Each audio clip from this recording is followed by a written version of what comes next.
In this week's episode, so this show is about our convictions. Mm-hmm. Do you think everyone should live simply? This is the thing. I truthfully enjoy doing the intricate meals. I do. I love it. I do not enjoy I made a that. pound cake last night at 10 o'clock. I'm the mom who has Amazon lists full of toys. I mean, I'm not kidding. If you want people to get your kids intentional, awesome, open-ended, high-quality toys, I can give you my kids' Amazon lists because they have been curated to perfection. You should post it in the description. It's good. That was a tangent. Sorry, guys. I just I had a little trauma spark in my brain of oh my gosh. She saw red. It was such a bad spot for me to be in.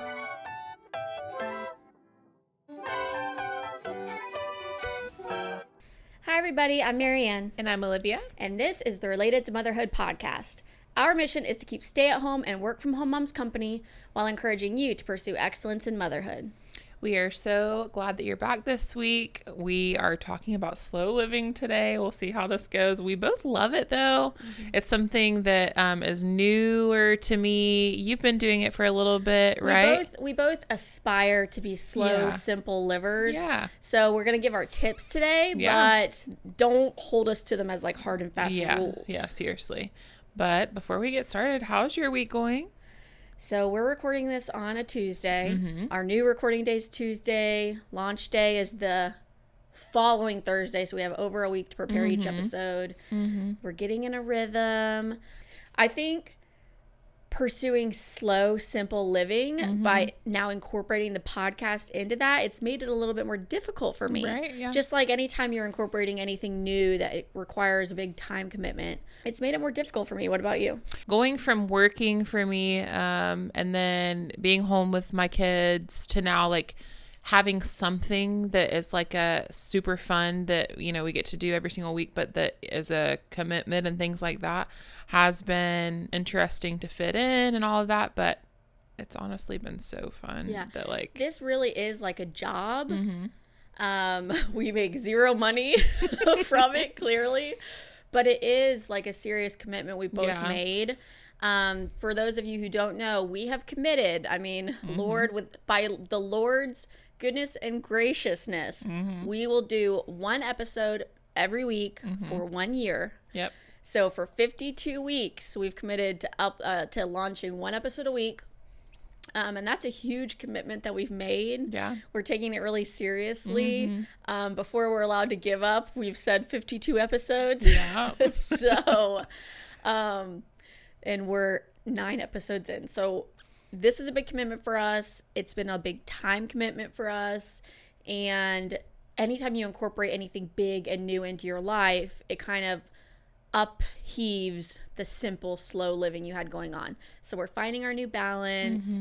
We're getting back to it. We're 2 months in. We're getting back to kind of a rhythm in my household, at least. And I'm very, very happy about it. Yes. And just a round of applause for Marianne also, because she obviously doesn't talk about this and she wouldn't, but on the back end, she's literally doing everything. She's doing all of the editing. She's doing all of the figuring out the lighting and all of the stuff. So she's the real star of the show here. Oh, but doing this together with you, we couldn't have found a better pairing, I feel like. Not only... Were you nervous about that? Were you nervous about how we would? Well, yeah. I mean, before you actually get into it and do it, what if it didn't work out? What if it was not fun or not vibing or whatever? Yeah. You and I have been friends forever, close friends for a couple years, and we have these chats off camera. Yeah, we always. But the thing is, when we have these chats, it's with kids running around, so our head's on a swivel, right. oh my, what'd you say? I didn't finish a complete sentence. And so doing this, I feel like my brain is starting to fire again, on all cylinders. I can actually complete a full sentence. Versus before, it was very, as most moms out there can relate to, very piecemeal conversations where you never really finish the thought. You never really... Where you text each other later in the afternoon hey, by the way, this is what I was saying. Yeah. So honestly, I didn't know how I would do in front of a camera. I didn't know how our dynamic would look in front of a camera. And so I'm very pleased that I think We've got a good little vibe going on, you and me. Yeah. We're vibing out over here. But I think, or I hope, that other people are enjoying it too. It seems like, we have some people who are enjoying it as much as we are, and it's been fun. So please, if you're one of our subscribers or viewers who enjoys our show, please share it with just one friend, one Christian stay-at-home mom friend who you think could be encouraged by our episodes or just entertained, perhaps. Like, just sharing it with one friend would make a huge difference in our growth, and we would so appreciate that. Yeah. Let's get started in our episode this week. Like I said, we're talking about all things related to slow, simple living, the things that we've done to kind of implement in our life that have, helped us do that. Things that are a little odd maybe to some people, but that work for us. And, let's get into it. When we originally were brainstorming this topic, it was going to be simple living. And then we realized simple living can look a lot different for different people. And we specifically, when we think of simple, it's slow, simple living. Yeah. Simple living to us does equal slow. Yeah. We also maybe should have added in the title, we won't, but like slow, minimalist, simple living, because we're both, and everybody is different and everybody's on a spectrum, but we're similar in that way. But that's true. We'll get into that farther in the episode. But yeah, we like slow living. We like simple living. We like minimalistic living. And that's what works for our little anxious hearts. For our anxiety. Yeah. All right. So I'm going to ask you, what does simple living mean to you?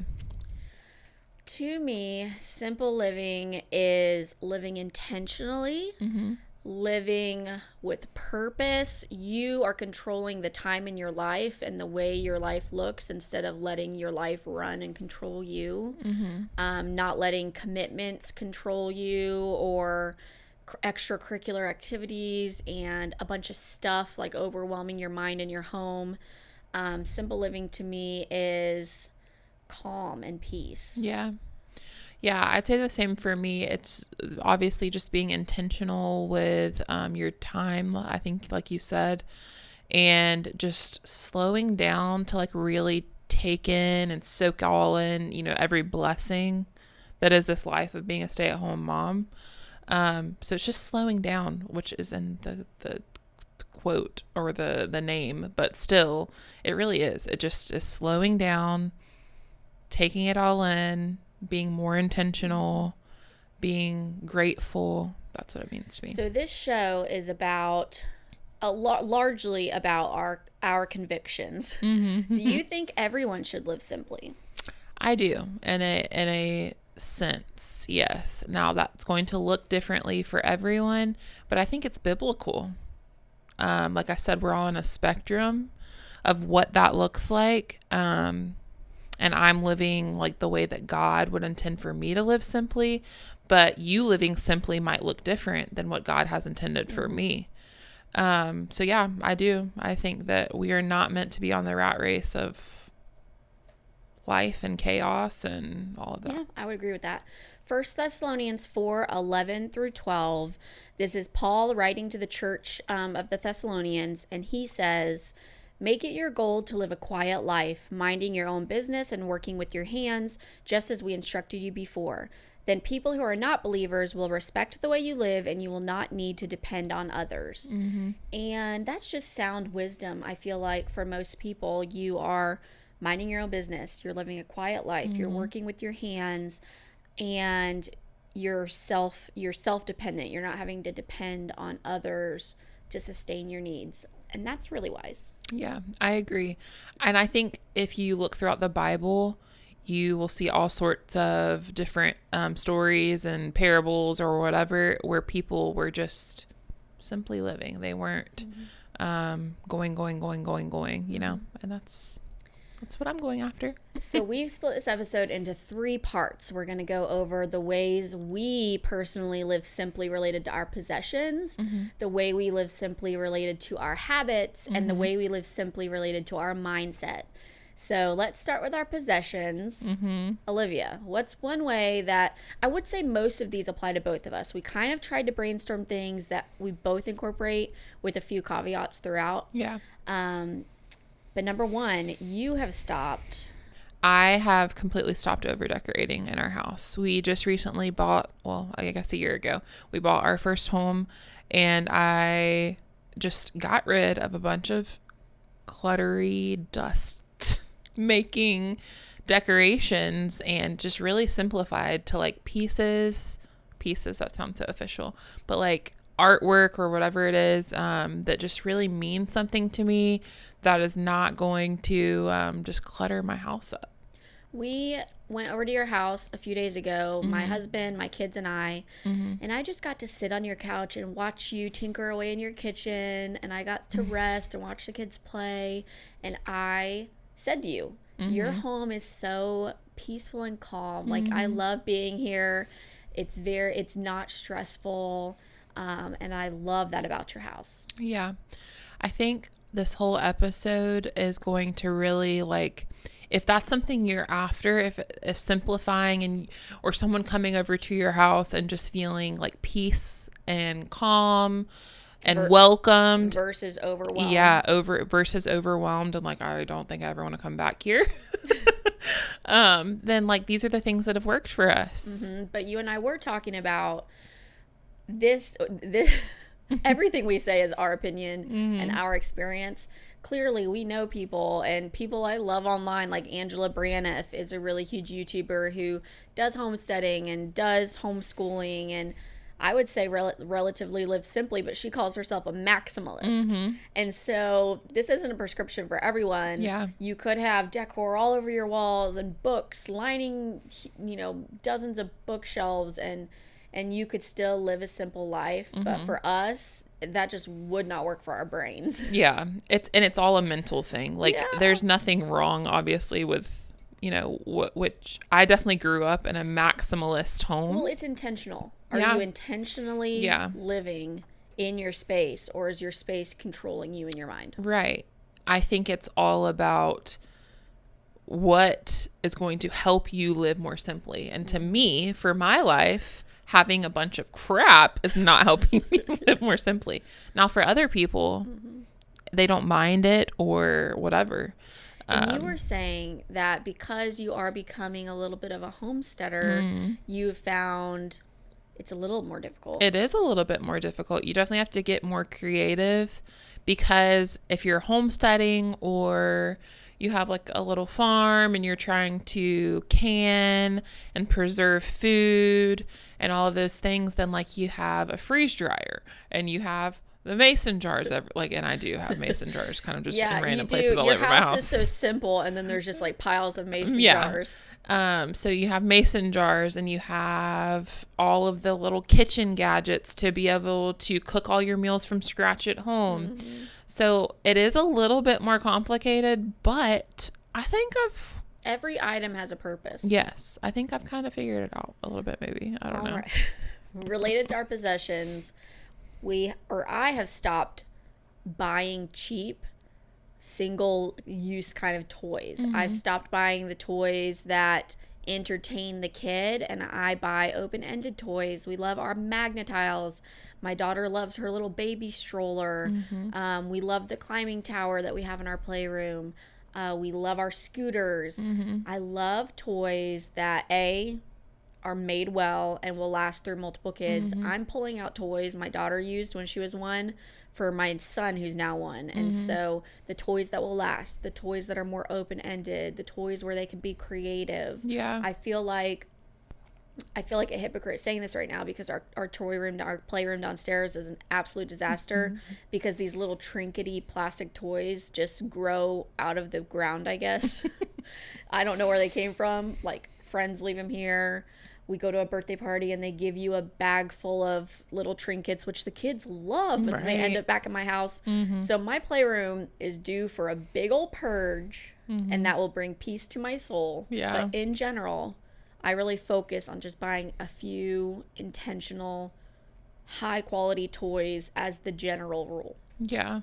So we're kind of like in the extreme in that. I feel like you said, you were just at my house, and I don't know if you noticed, but like we don't own many toys at all. Not at all. Because we just, number one, I feel like it depends on your kid's age.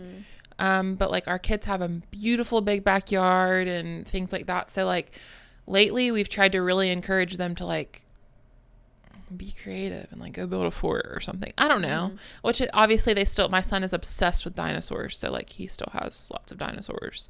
But you said it depends on your kids' ages. Yeah. My kids are 1 and 3. Your kids are 4 and 7. And I would say a 1-year-old doesn't even need toys. They can just bang around with spoons from the kitchen, you know. And a 3-year-old doesn't really need many toys because she can get creative with the magnetiles and the scooter and everything. So Mary's good at being intentional about the quality of the things that she's getting and making sure that it can be used through, you know, multiple different babies or kids or whatever. And I am good about just not having any toys. I get crappy toys and cheap toys, but I just don't have many of them. Well, another thing is I love toys. So I'm the mom who has Amazon lists full of toys. I mean, I'm not kidding. If you want people to get your kids like intentional, awesome, open-ended, high-quality toys, I can give you my kids' Amazon list because they have been curated to perfection. You should post it in the description. It's good. I need to add back on like all the stuff we have gotten for them though, because that would make the list better. But honestly, I love toys. I could be a toy reviewer. Store. Yeah, I could be a toy store stalker, like being the one to find the best toys for your store. Yeah. I love it. So, you know, you win some, you lose some. Yeah. It goes to prove, though, that we're all on a spectrum and we're all doing what we think is best. Yeah. All right. So, possessions that I have stopped keeping clothes that don't fit, and I've stopped keeping all the shoes all over the house. Yeah. I've really become more intentional with the clothes we keep. Like, anything we pull out of our closets needs to fit. It needs to feel decent. And that has helped me emotionally so much. I mean, I used to have way more clothes and felt like I had nothing to wear. And time I would go to get dressed, it would be like an emotional beating. Yeah. Like, why does that not fit? Why does that not look good? And with some intentionality, it's made every single day better. Every single day is more simple emotionally for me and logistically. When I go, like you come over to record the podcast and I see what you're wearing and I'm like, oh, I'll go put something on. And it's not this like emotional battle of like trying to make stuff work that is not going to work. Yeah. Yeah, I definitely need to get better about the clothing and all of that. But it really does just make your life more simple whenever you spend some time, whether it be like every month or whatever, and just kind of skim through, you know, like, okay, your kids' clothing. Does your kids' clothing have holes in it? Kids are rough on clothes or whatever it is. And just being mindful, because it is stressing you out and making you more anxious whenever you're going to put your kids' clothes away and the drawers are just like overflowing and half of it either A, doesn't fit them, or B, has rips and tears in it. I've been seeing a trend on Instagram. You've probably seen it where moms, it's like the high maintenance things I do occasionally to make my everyday low maintenance. And that for me is one of them. Like spending some time every other month or so, purging closets, being intentional, writing down like specifically I need more t-shirts, you know, I need a new pair of black leggings or whatever, so I can be a little bit more intentional about that. And oh my word, it's been game changer for me. And to tie into kind of the clothing piece, I no longer keep shoes in my kids' closet and in my closet and in the front closet, and our shoes are all in the front closet, and I can visually take an inventory at all times to see what shoes like we are missing. Like, oh, my daughter needs a pair of sandals, or what shoes we have too many of. Like, oh, my husband has 2 pair of flip-flops, I'm going to get rid of a pair of flip-flops. So our front closet is also in need of a purge. That's generally, I was like, let's do this episode, but literally I need to purge my whole house. But that process has worked for me because I can visually see when the overflow and the overwhelm is starting to happen. Yeah. Yeah, that's awesome. I need to work on that a little bit more. Okay, so another thing that has to do with possessions that we both stopped doing, we both stopped owning excess. So, which is, like I was saying, is a little bit more complicated when you're like homesteading, quote unquote. Well, in general, the way I determine whether I have excess or not, and why I keep mentioning, oh, I need to purge all the areas of my house, is does it take more than 5 minutes to tidy up an area? So our living room, dining room area, like our living area, shouldn't take more than 5 minutes to tidy up. Our kitchen genuinely shouldn't take more than 5 or 10 minutes to tidy up. The playroom, if the playroom takes me more than 5 minutes to tidy up, some stuff is getting rid of, right? The kids' bedrooms, my bedroom, no room in my house genuinely should take more than 5 minutes to tidy up. And that's a really good indicator for me if it's time for a nice purge session. Yeah. It just, you will find, I promise, that if you will be intentional about the stuff in your house, then be intentional with, like, what do you need it? Is it something you really love? Whatever. And if you get rid of the rest of it, it's just going to save yourself so much anxiety. Well, I've also realized that when you're not taking care of your things, it feels like you need more. So, like, my husband and I will be like, man, I really want us to get a new duvet cover. Like, our bed is feeling so frumpy. But then you, like, wash the duvet cover and make your bed properly and spruce it up. Like, get a pillow from the living room and put it on your bed. And all of a sudden, it's fresh and new and nice. And it's the same way if your car is like, I just want a new car. Like, go spend some time, put some loving care into your car. Get it cleaned. Make it smell nice. Shine it up. Like, buff it out. And then, like, oh, wow, now I'm, like, content and happy with my car again.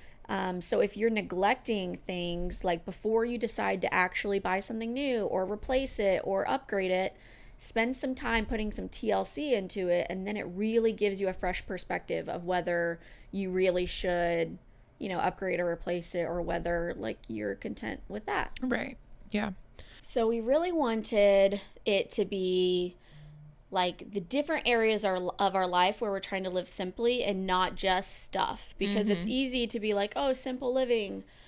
Let's talk about the stuff and the minimalism and all that. But there's other ways to live simply too, like the habits that you have. And so one habit I've started incorporating within the last few months that has been game changer for me is I've stopped allowing phone notifications 24/7. And so there, if you have an iPhone, there's the focus setting where you can set up different focuses. So I have a sleep focus, where the only people that can get a hold of me are my kid's babysitter and my husband, really. And then I have a work focus. So when I'm sitting down at the computer and I need to get stuff done, no social media notifications can come through to my phone. And I have a personal focus setting set where only, like, family members and friends can get through to me whenever I'm hanging out with my kids or on a family adventure or something. I'm not getting social media notifications. I'm not getting work emails. And, I'm not getting, like, random text messages, like promotional, everyone gets those these days. And so I love that I have taken back control over, like, what I'm allowing to ping at me all day long. I feel like it's really hard to remember and remind ourselves that, like, this phone doesn't own us. Like, we own it, It is very hard. We were just talking about this. Yeah, in general, I think some people are good about, like, leaving the phone in the other room and not looking at it for hours, but it's tough because, like, what if your friend wants to get a hold of you or something? Like, we don't have landlines in our homes anymore to where, like, someone can call you and get a hold of you. So you kind of do have to have it near you if you want to be accessible to even, like, your husband who's run to the grocery store or whatever. Yeah. I definitely think that there are, like, different scenarios, obviously. I like to I'm trying to get better about the phone situation. I was telling Mary whenever I got here, I was like, I've been so bad the last couple weeks about just like mindlessly scrolling like reels, and it'll be the dumbest stuff. Like it's not even related to anything that I'm into. It'll be like, I don't even know. Stop doing that, Olivia. Stop it. So, and I don't know. I always feel guilty like after I do it. Like, ugh, that just felt icky. Stop it. Yes. Slap, slap, Yeah, slap. yeah, it's bad. But I'm going to get better about it. That I need to add that to my list of things I'm going to get When better my about. husband and I go out on dates, he most of the time will leave his phone in the truck. And so it's not even like a temptation to, oh, we're talking about something interesting. Let me Google it. Let me, and then I'll just have it to where only my babysitter watching the kids can get a hold of us. And that's worked out really well. It's just, man, when someone has a phone out, like when you're trying to connect with them, it's like a wall, like the wall of China that's been built between you guys. And it's just emotionally, at least for me, I think for probably most women, it's a huge barrier to emotional connection, having your phone out and like notifying you regularly. Yeah, I agree. By the way, I'm not on my phone right now. I'm reading notes. Did I make you feel convicted? I'm using pen and paper, but do you? Just kidding. Okay, so in order to simplify our life, something that we both stopped doing is overcomplicating meals. So I have been really guilty about, okay, it's got to be like 3-course meal and it's got to have all these ingredients and all of that. And you get burnt out. You get so burnt out doing that. I did it for a while and I got burnt out. So just simplifying, like make your kids some spaghetti.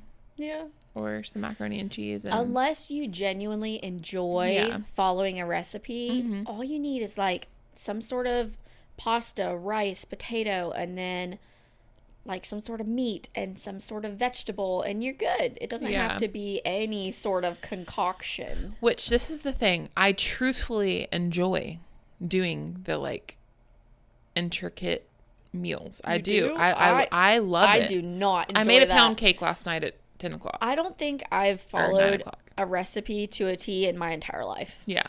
No, it's not the recipes. That's not what I mean. I don't enjoy following a recipe. I enjoy like putting thought into like an extravagant meal. I do. But if I do it every single day and make myself like I have to do it, then I get burnt out. Yeah. So a lot of the times it's frozen chicken nuggets. Okay. We have both, and this, take it with a grain of salt. I'm not consistent about this, but you are. We have stopped letting laundry pile up. And we've both done that by having limited areas where laundry can pile up. You've mentioned before how you used to shove your dirty laundry in your closet. We used to have a dirty laundry hamper in my bedroom, the kids' bedroom, and the laundry room, and I think a bathroom. And they would pile up in all four and be totally overwhelming. We've both sort of... I hate saying... Like, Sarah's literally going to be like, you're such a liar.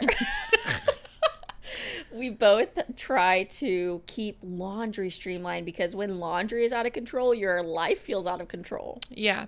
Something else too that I just thought about when you said that can help with that, with the laundry. We stopped piling up on laundry when we stopped having a bunch of clothes that were not. That's true. These all just tie together. Yeah, they really do. When we were mindful about the clothing that we had and if it had a bleach stain on it or whatever, when we became mindful about the excess, like it helped in every area. So, we wash 1 load of laundry every single day. And I fold 1 load of laundry and put it away every single day. Now, I did get a little stressed out yesterday because I'm trying so hard to be obedient to the commandment to keep the Sabbath. And that means you can't do laundry. And I got a little anxious. Aww. I mean, I say it means you can't do laundry. I don't know. Me and God haven't talked about it, but I'm trying to do nothing. You're trying to rest. Yes, trying to rest and do nothing, but I was tweaking a little bit. I was like, there's dishes in that sink and But, so I need to come up with a better system. I guess just everybody needs to stay naked on Sundays, but we'll figure it out. So we've both stopped rushing morning time, and that I think it has to be intentional. It has to be kind of a habit you incorporate, but it also really has to do with the lifestyle choice that you've made to live a certain way, to live a slow, simple life and be very home focused. I don't remember if I said this at the beginning of the episode, but I did want to say, like, simple living to me is being very home focused. So you can pursue your career, you can pursue extracurricular activities, you can do a lot of hanging out with your people or whatever, but to me, simple living is home comes first. Like, your family and intentionality around your home comes first. And so by not rushing the morning times anymore, I don't have to rush to get to work, and we don't have to rush to get anywhere on most mornings. That to me is aligning with my values of wanting our family culture to be home focused. Yeah. I want to say too, I don't know if I said this yet, maybe I did, that this looks different for everybody. So some people are awesome at living a simple life and have crazy busy schedules in the morning. But for us as slow, simple livers, and as stay-at-home moms, and, you know, all of that we both go after a slow morning, and it is a genuine, like, mind shift of you know, just not rushing your day or whatever. People might come for me, What? but I kind of disagree with, You do? like, we want to be gracious and we want to be understanding, but I saw her look at me like, what are you saying right now? I don't know that you can genuinely live in alignment with slow, simple living if you're rushing out the door in the morning, because that generally is an indication for the rest of your day, you know? Yeah, I'm thinking about one person in particular, and this person actually works. Like, they have a job, and You make that. yeah, they have a they job. Like work They and get have a they job. get a paycheck. Yes. They get a paycheck, and they, to me, when they're home, live pretty simply. Yeah, But you know what I'm saying? I guess I'm speaking from my experience because I used to go to an 8 to 5 job. So I would leave at 7 in the morning and I would get back at 6 in the evening. And I genuinely feel like it was impossible for me to live a simple life. So it's probably, does she have flexibility in her work schedule? Or is it like 5 days a week? I think there's flexibility. Yeah. So, I mean, that's an odd situation. So from my experience, I used to live, and I feel for you if you're in this situation and you're desiring to not be in this situation, because I have cried my tears to the Lord and to my husband for years. I used to work for a university, and I would leave my home because it was like a 45-minute commute, and if I want to swing by Chick-fil-A, it was like an hour.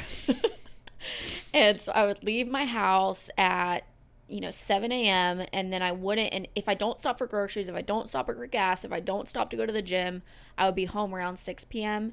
And it was extremely taxing on my health, on my mental health, on my relationships, on my home. It was not functional at all for the type of life I wanted to live. How can you keep a home working efficiently with nobody in it to work it? You know what I mean? That is true. The person I'm talking about has older kids. So, I don't know. I wouldn't be able to do it, I don't think. I think for my mental state and all of that, what I'm doing in my life is exactly what I should be doing. But yeah, I see what you're saying. I think you're speaking more graciously to the situation because you haven't necessarily been in it. I'm speaking with like vengeance on the situation because I am so angry at the women who are trapped in that. Like, I'm angry at the situation of the women trapped in that situation because I was trapped in that situation. And it's the worst. So I feel for you if you're working like 10, 11 hours a day and not wanting to be out of your home like that. I feel for you. I really do. Yeah. So That was something a tangent. Sorry, guys. I just like I had a little trauma spark in my brain of like, oh my she gosh, saw red. it was such a bad spot for me to be in. Yeah. So another part of slow, simple living is going to be the mindset shift. So we have a few different points that of ways that we shifted our mindset to live more slow, simple, intentional lives. One of the first mindset shifts that you and I both had when it came to slow, simple living was that we stopped overcommitting. And you have a little bit more experience with this than I do, just because I'm a homebody anyway. But tell me a little bit about like the things that you stopped overcommitting with. Yeah. You know how badly I want to get my 3-year-old into gymnastics. She's so inclined towards it. She loves to climb. She loves to jump. She loves to tumble. I think she would love it. And I want to do it. But it's a time commitment. Yeah. It's like every Thursday at 11 a.m. or every Thursday at 6 p.m. you have to be there. Like you've paid for it. You've got to be there. But what if that day just we don't feel like doing it, or the kids are grumpy, or I like being able to control my time. Yeah. I just don't like time commitments. Yeah. I like things to be in flow. And so obviously I'm going to have to compromise on that over time. I can't just never commit to anything. And I do want my daughter to be involved in that and gain those skills and gain that confidence. But man, we intentionally try not to commit our time to just a few limited things, where these are the things we have to do every week, and otherwise we just go with the flow. Yeah. It's really complicated too, because my kids are at the age where everyone thinks that they need to be involved in something. So everyone thinks that like our little girl needs to, not everyone, that's a broad statement, but we have like family members who will tell us like she needs to be in this, or she needs to do this or whatever. And every time, even my husband will do it, bless his heart. He'll be like, we really need to get them involved in this next year.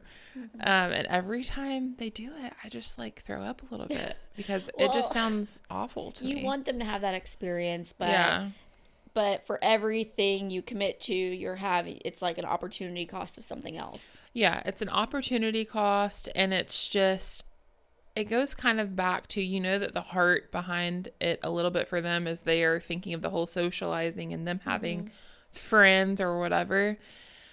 And I just don't think it's necessary. But no, like if there were something, for instance, our little girl is so into ballet right now, super into it. And I would love to get her involved with it. But it's just figuring out like how... Yeah, I think we're both in the same spot. Yeah. I genuinely want to get my daughter in gymnastics, and your daughter genuinely wants to get in ballet.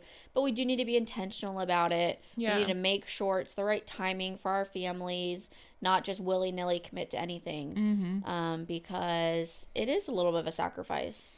And that it goes back to the burnt out thing, too. You could end up feeling very, very burnt out if you're overcommitting and making promises that you can't keep.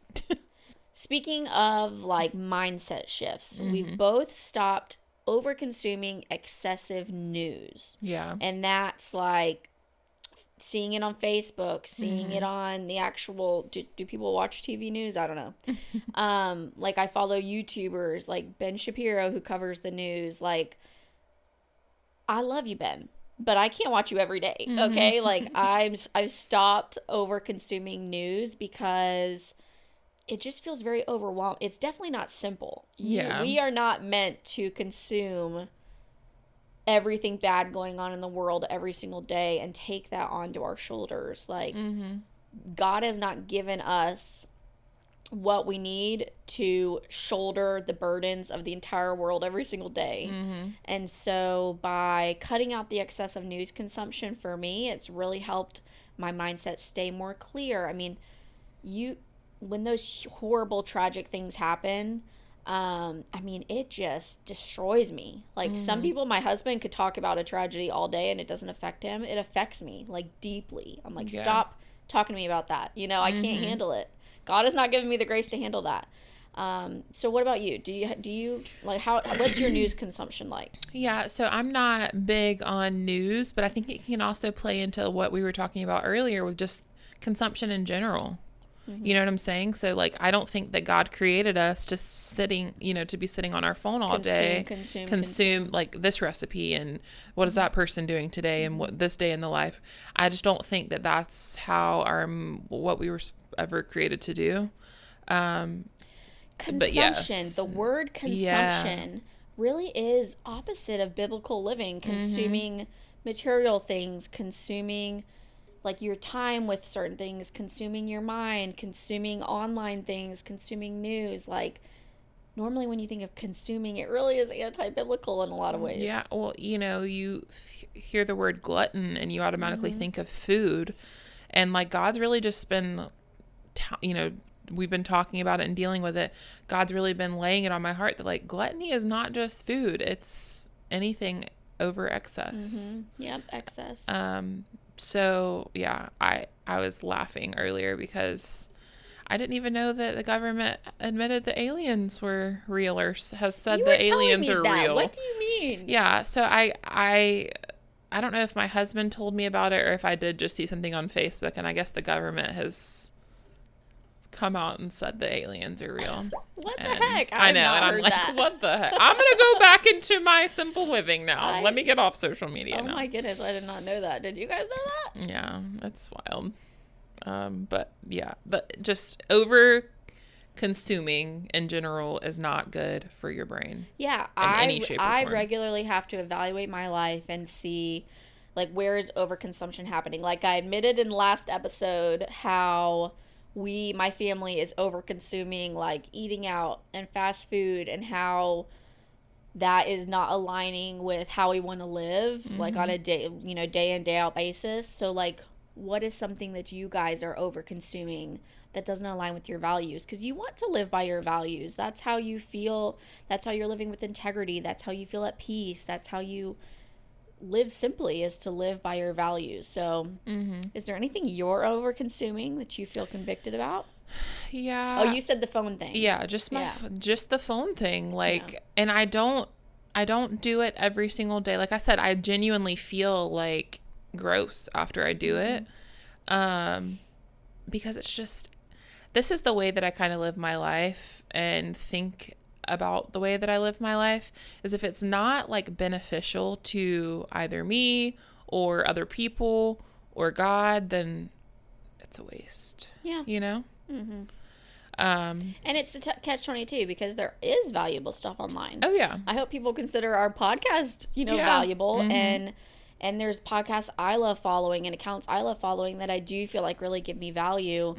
But it's just, man, you got to sift through all the junk. And then how much time do you take sifting through all, you go on Instagram, explore, and it's like reel after reel after, and you get really inspired by one of the reels. But you've had to consume 20 reels to get to that really inspirational one. And so it's something that everyone needs to evaluate for themselves and just try to approach it as wisely as possible. Yeah, I agree. I'd say, I don't know if you would agree with me, but one of the biggest Olivia!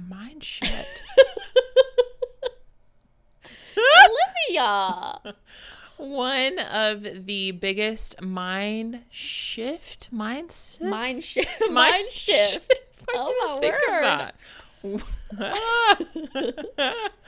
Okay. One of the biggest mind shifts that I have had, and I think you have had too, that have just helped with the slow living, simple living journey, has been to learn that like you can shift your mind. You can change. You can learn new things. You can do anything that you want to do. It's all doable, you know what I'm saying, by God's grace. And it's not something that happens overnight, but like there are things like the list that we just gave you that you can implement into your life that will help with that. Wouldn't you agree? Yeah, we've both stopped believing that we can't change. Yeah. We've both stopped believing that we can't learn new things.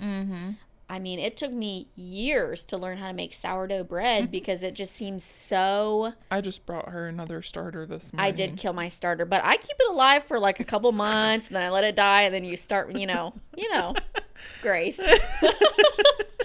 I stopped believing that, like, I'm on the market. I'm on the hunt for a used, like, nice piano. Oh, I want my daughter to learn piano. Like, I want her to at least kind of dabble in musical things. Yeah. Like, I want her to have that experience.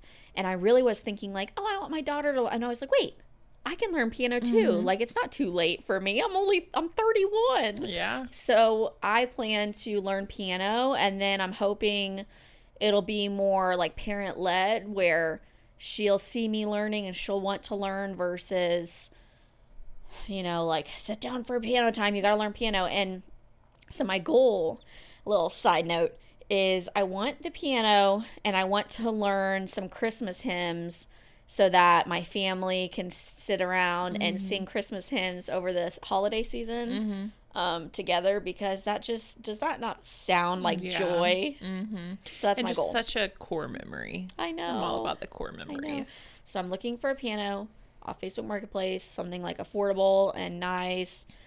We're going to put it probably like in our living room where that TV stand thing is, or maybe in our dining room, and we'll have you over to... I'll play the piano and you can sing. She's the good singer. Listen. I can't hold a tune in a bucket. Is that what they say? Oh, look at Mary Ann with her Southernism. That was my first one ever. Yay! Probably. So I'm going to play the piano and you lead the hymns, and it'll be just such a vibe. Yeah, I'm excited about the holiday season. I think that my life it's comical when you think about it, but my life is a pretty good representation that you can learn and you can change, because although I grew up pretty similar, why can't I speak today? Although I grew up pretty similarly to the way that I'm living now, I was not this way for my whole adult life until now. So, like, I didn't bake bread and cook from scratch and homeschool my kids and just live intentionally. I wanted to be a boss babe. A boss babe. Quote unquote. Yeah. And, was just living for... I don't even know. I guess living for the world in a sense. Like, this was it.